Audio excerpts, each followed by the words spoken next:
DSC అక్రమాలపై CBI విచారణకు కూటమి ప్రభుత్వం ఒప్పుకోవడం లేదని వైసీపీ అధినేత జగన్ అన్నారు. డిఎస్సిలో అక్రమాలు స్పష్టంగా కనిపిస్తున్నాయని, అన్ని ఆధారాలు ప్రజల ముందు ఉంచామన్నారు.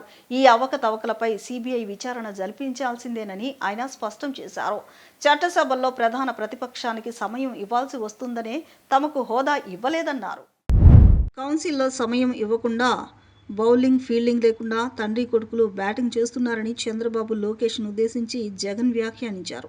డిఎస్సి అక్రమాలపై పోరాడుతున్నామని, తమ హయాంలో నిర్వహించిన ఏపీపీఎస్సీ గ్రూప్ 1పై కూటమి ప్రభుత్వం ఆరోపణలు చేస్తుందన్నారు. ఫస్ట్ ర్యాంక్ వచ్చిన నవీన్ సర్టిఫికేట్ వెరిఫికేషన్కు రాలేదనే సాకుతో ఉద్యోగం ఇవ్వలేదని చెప్పడాన్ని జగన్ తప్పుపట్టారు. 2025 నోటిఫికేషన్తో ఇచ్చిన ఈ డిఎస్సి విషయంలో జరిగిన లీకేజ్, అక్రమాలపై మేము ఇప్పటి వరకు ఏ అంశాలైతే ప్రజల ముందు ఉంచామో అవన్నీ కూడా వాస్తవమేనని క్రమంగా ప్రభుత్వమే అంగీకరించే కార్యక్రమం కూడా చేస్తుంది.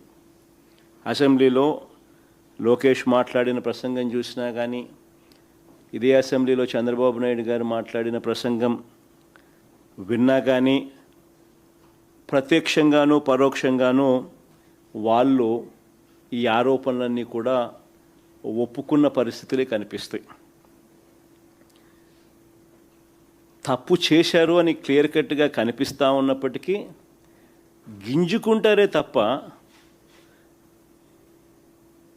ఒప్పుకొని సిబిఐ ఎంక్వైరీకి మాత్రం ఆర్డర్ ఇవ్వరు.